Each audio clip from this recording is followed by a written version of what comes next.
नमस्कार, स्वागत है आपका द न्यूज पर। मैं हूं आपके साथ शिप्रा सैनी। राम मंदिर में रामलला की प्राण प्रतिष्ठा का इंतजार है और बीजेपी के नेताओं की जुबान पर लगातार कॉन्फिडेंस नजर आ रहा है। जी हां, जिस तरीके से बीजेपी ने अपने मैनिफेस्टो में राम मंदिर का वादा किया था, आखिरकार वो वादा पूरा हो रहा है और बीजेपी के नेताओं का कॉन्फिडेंस अब सातवें आसमान पर है। यही वजह है कि चुनावी रैलियों से लेकर अब संसद में भी बीजेपी के नेता लगातार राम मंदिर का जिक्र करते हुए विपक्ष की बोलती बंद कर रहे हैं। इसी कड़ी में अब बीजेपी के राज्यसभा सांसद सुधांशु त्रिवेदी ने भी विपक्ष को मुंहतोड़ जवाब दिया है।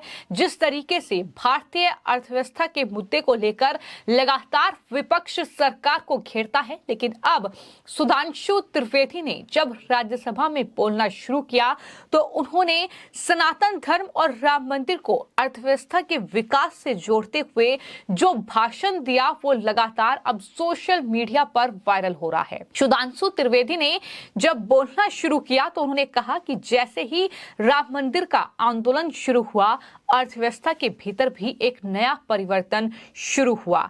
जब देश आजाद हुआ तो उस समय भारत की अर्थव्यवस्था पर ताला लगा हुआ था। उस समय जब रामलला विराजमान भी ताले में ही थे, जैसे ही राम मंदिर का आंदोलन शुरू हुआ, अर्थव्यवस्था के भीतर भी परिवर्तन शुरू हो गया। ये बड़ी बात सुधांशु त्रिवेदी की ओर से कही गई है।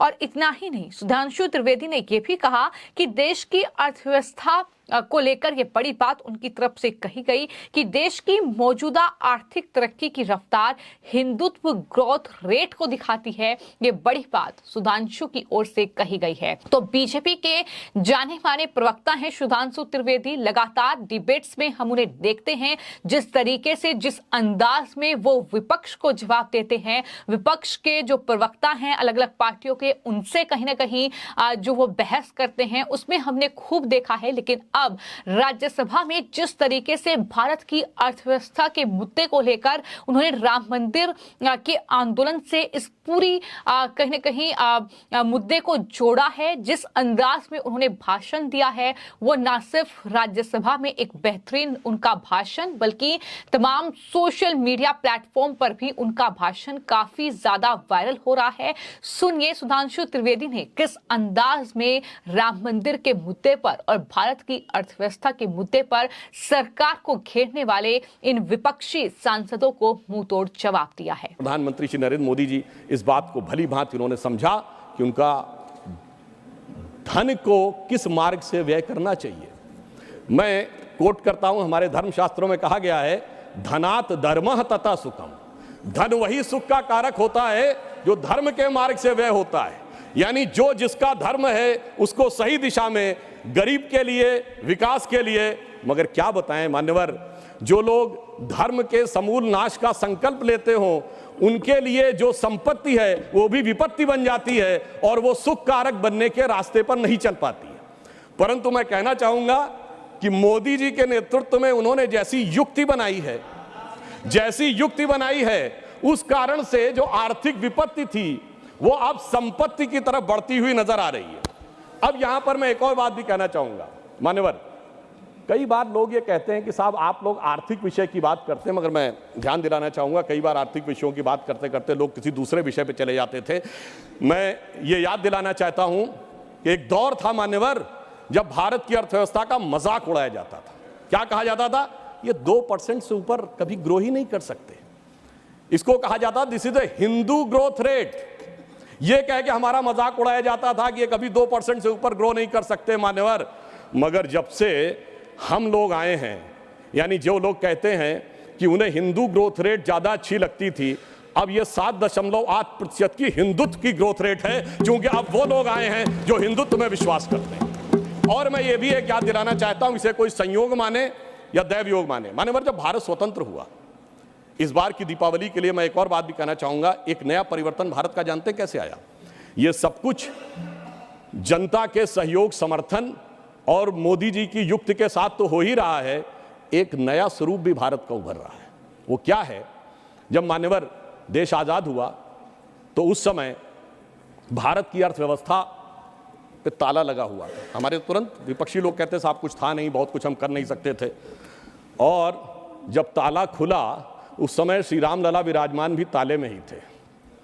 जैसे ही राम मंदिर का आंदोलन शुरू हुआ, अर्थव्यवस्था के अंदर भी नया परिवर्तन शुरू हुआ। 90 से 92 का ही दौर है अर्थव्यवस्था में भी बदलाव का, भारत की अर्थव्यवस्था के खुलने का, भारत की राजनीति की व्यवस्था के भी बदलने का। और यही वो दौर है जिस समय विवादित ढांचा भी गिरा और नेहरूवियन मॉडल भी समाप्त हुआ। यानी अगर आप देखें तो वो दौर था जब फॉरेन एक्सचेंज रिजर्व भी 1 बिलियन पे था। परंतु मैं ये याद दिलाना चाहता हूं, कुछ लोग लगेगा ये तुलना है क्या, तो मैं ये भी याद दिलाना चाहता हूं, उसके बाद एक बड़ा दौर आया जब 2003-4 में, आप याद करिए, हम करंट अकाउंट सरप्लस कंट्री बने। 2003-4 के चौथे क्वार्टर में हम सबसे तेजी से बढ़ने वाली अर्थव्यवस्था हुई और इंडिया सक्सेस स्टोरी 2003-4 में कही जाने लगी। यही वो दौर था जब खुदाई हुई और 70 खंबे निकले थे, जहां से साबित हो गया था कि श्री राम लला विराजमान के पास ही वो मंदिर है। अब आप आइए साहब, उसके बाद 2019 में जब जजमेंट आया तो तब 1 बिलियन था, जब खंबे निकले तो फॉरेन एक्सचेंज रिजर्व 100 बिलियन था, अब मोदी जी के नेतृत्व में 500 बिलियन पहुंच गया। और इतना ही नहीं मान्यवर, अब जब राम मंदिर बनने जा रहा है तो हम 5वीं बड़ी अर्थव्यवस्था है, चौथे बड़े स्टॉक एक्सचेंज है, तीसरे बड़े ऑटोमोबाइल मैन्युफैक्चरर हैं, दूसरे बड़े मोबाइल के मैन्युफैक्चरर हैं, इंफ्रास्ट्रक्चर में इन्वेस्ट करने वाले हम नंबर 1 के देश हैं और चांद के अछूते कोने को छूने वाले देश भी बन गए हैं। और अब अगर आप देखें तो हम G20 में सबसे ऊपर बढ़ते चले जा रहे हैं। ये कह के मैं सिर्फ ये बताना चाहता हूं, कुछ ऐसे संयोग होते हैं जिनको देखने के लिए एक अलग दृष्टि चाहिए, जिसके लिए रामचरितमानस में एक चौपाई है कि सुमति कुमति सबके उर रही, यानी अच्छी मति और बुरी मति सबके मन में रहती है। नाथ पुराण निगम यह कहीं, ये पुराण और उपनिषद ये बताते हैं। और जहां सुमति तहां संपत्ति नाना, जहां कुमति तहां विपत्ति निधाना। तो इसलिए जो जो हम धनात धर्मात तथा सुखम की दृष्टि के साथ संपत्ति बढ़ते गए, वहां इस देश में संपत्ति आती गई। On the lighter note and on the serious note मैं ये भी कहना चाहूंगा, हम सब चाहते हैं कि भारत वर्ल्ड की नंबर 1 की इकोनॉमी बने और मां लक्ष्मी की कृपा इस देश पे बनी रहे, पर मां लक्ष्मी भी कमल पर ही विराजती हैं।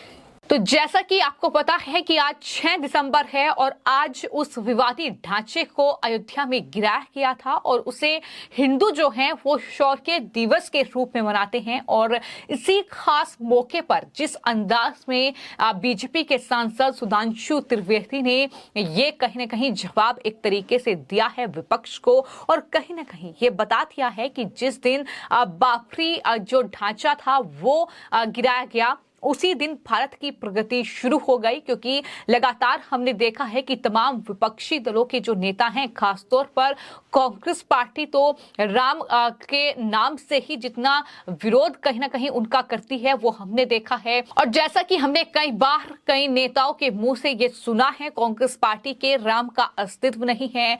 वहीं पर आम आदमी पार्टी ने भी राम मंदिर का निर्माण जब शुरू हुआ, जब सुप्रीम कोर्ट का फैसला आया तो उसका विरोध करते हुए ये कहा कि राम मंदिर की बजाय वहां पर स्कूल, कॉलेज या हॉस्पिटल बनना चाहिए, जिससे कि हर धर्म के लोग वहां पर जा सकें। और इतना ही नहीं, तमाम अलग अलग पार्टियों के नेताओं ने कुछ इस तरह के बयान दिए, राम मंदिर निर्माण का विरोध किया। लेकिन भारत में जिस तरीके से बीजेपी ने अपने मैनिफेस्टो में ये वादा किया था और आखिरकार सुप्रीम कोर्ट का फैसला इस पूरे मामले को लेकर सामने आया और भव्य राम मंदिर बनकर तैयार है। लेकिन वहीं पर जिस अंदाज में सुधांशु त्रिवेदी ने राम मंदिर निर्माण को एक तरीके से भारतीय अर्थव्यवस्था से जोड़ा है, जिस अंदाज में विपक्ष को जवाब दिया है, जाहिर तौर पर वो काबिले तारीफ है। और यही वजह है कि लगातार उनकी सराहना हो रही है, क्योंकि भारतीय अर्थव्यवस्था को लेकर भी एक बड़ी खबर सामने आई थी, वो ये कि दरअसल जल्द ही भारत की अर्थव्यवस्था दुनिया की तीसरी सबसे बड़ी अर्थव्यवस्था बनने जा रही है। हालांकि मौजूदा वक्त में भारत 5वीं सबसे बड़ी अर्थव्यवस्था है। बावजूद इसके विपक्ष लगातार भारत की जीडीपी ग्रोथ को लेकर सरकार को घेरता है, मोदी सरकार पर हमले बोले जाते हैं। लेकिन कुल मिलाकर आज जिस तरीके से सुधांशु त्रिवेदी ने राज्यसभा में ये भाषण दिया है, उन्होंने ये कहा है कि 90 से 92 का ही दौर है अर्थव्यवस्था के खुलने का, भारतीय राजनीति के बदलने का। ये तमाम तमाम बड़ी बातें सुधांशु त्रिवेदी की ओर से कही गई हैं और एक तरीके से विपक्ष और खासतौर पर कांग्रेस पार्टी के सांसद जिस तरीके की बयानबाजी कर रहे थे, अर्थव्यवस्था के मुद्दे पर यह चर्चा राज्यसभा में हो रही थी, जब सुधांशु त्रिवेदी ने इस अंदाज में जवाब दिया कि उन्होंने राम मंदिर पर भी विपक्ष को घेरा, तो वहीं भारतीय अर्थव्यवस्था के मुद्दे पर भी जवाब देते हुए विपक्षी नेताओं की बोलती बंद कर दी। फिलहाल आपकी इस पूरे मामले को लेकर क्या राय है, हमें कमेंट बॉक्स में जरूर लिखें। धन्यवाद।